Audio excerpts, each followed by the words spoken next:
पाकिस्तान एक ऐसा मुल्क जो इस्लाम के नाम पर तो बना, जहां अवाम ने जमहूरियत के ख्वाब तो देखे, मगर इन ख्वाबों के दरमियान हमेशा ताकत खड़ी रही। वो ताकत जिसे हम एस्टैब्लिशमेंट कहते हैं। कहते हैं पाकिस्तान में हुकूमतें वोट से बनती हैं, मगर गिराई कहीं और से जाती हैं। कायद आज़म मोहम्मद अली जिन्ना से लेकर इमरान खान तक हर दौर में सियासत और ताकत का एक ऐसा खेल खेला गया जिसने पाकिस्तान की जमहूरियत को कमजोर किया। लेकिन सवाल यह है कि ये सब क्यों होता रहा, किसने किया, और सबसे बड़ा सवाल यह है कि आखिर ये खेल खत्म कब होगा। कायद आज़म मोहम्मद अली जिन्ना के बाद क्या हुआ? आप जानते हैं कि कायद आज़म मोहम्मद अली जिन्ना एक वाज़े विजन रखते थे, आइन, पार्लियामेंट और अवामी नुमाइंदगी। मगर अफसोस के साथ मुझे ये कहना पड़ रहा है कि पाकिस्तान बनने के सिर्फ एक साल बाद कायद आज़म मोहम्मद अली जिन्ना इस दुनिया से चले गए और फिर इक्तदार के असल मराकज़ बदलने लगे। पाकिस्तान के पहले वज़ीर आज़म लियाकत अली खान को 1951 में रावलपिंडी के मुकाम पर कत्ल कर दिया गया। आज तक ये सवाल जिंदा है कि लियाकत अली खान को क्यों मारा गया, असल किरदार कौन थे, और तहकीकात मुकम्मल क्यों ना हो सकी। यही से पाकिस्तान में ताकत के खुफिया खेल शुरू होते हैं। अब आते हैं 1958 में, जब पाकिस्तान में पहला मार्शल लॉ लगा। जनरल अयूब खान ने इक्तदार संभाला और पहली बार फौज ने बराह रास्त सियासत में मुदाखलत की, बल्कि मैं ये कहूंगा कि सियासत पर कब्जा किया। ये वो लम्हा था जहां पाकिस्तान की सियासत दो हिस्सों में तकसीम हो गई, एक तरफ अवामी नुमाइंदे तो दूसरी तरफ ताकतवर इदारे। इसी दौर में मोहतरमा फातिमा जिन्ना ने अयूब खान के खिलाफ इलेक्शन भी लड़ा। फातिमा जिन्ना सिर्फ एक उम्मीदवार नहीं थी, बल्कि वो अवाम की उम्मीद थी। मगर रियासती ताकत, सरकारी मशीनरी और दबाव ने उनकी इस मुहिम को शदीद नुकसान पहुंचाया और फिर पाकिस्तान में एक खतरनाक रवायत शुरू हुई। वो रवायत क्या थी कि जो मकबूल होगा वो काबिल कबूल नहीं होगा, और वो रवायत आज तक चलती आ रही है। जुल्फिकार अली भुट्टो और ताकत का टकराव, इस पर भी बात कर लेते हैं कि जुल्फिकार अली भुट्टो अवामी ताकत की इलामत तो बन गए थे। उन्होंने अवाम को जुबान दी, शऊर दिया और ताकतवर हलकों को भी चैलेंज किया। मगर फिर आया 1977, जब जनरल ज़िया-उल हक खान ने मार्शल लॉ लगा दिया।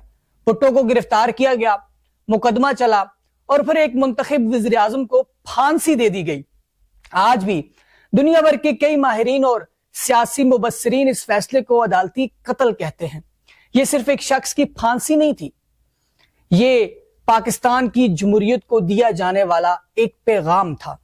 वो पैगाम ये था कि ताकतवर हमेशा ताकतवर रहता है।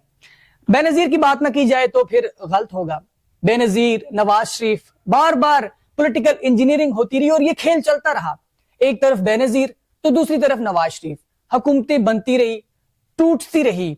जर्नल्स, सदर, खुफिया इदारे सब सियासत के खेल का हिस्सा बनते रहे, कभी जमहूरियत बचाने के नाम पर तो कभी कौमी मफाद के नाम पर।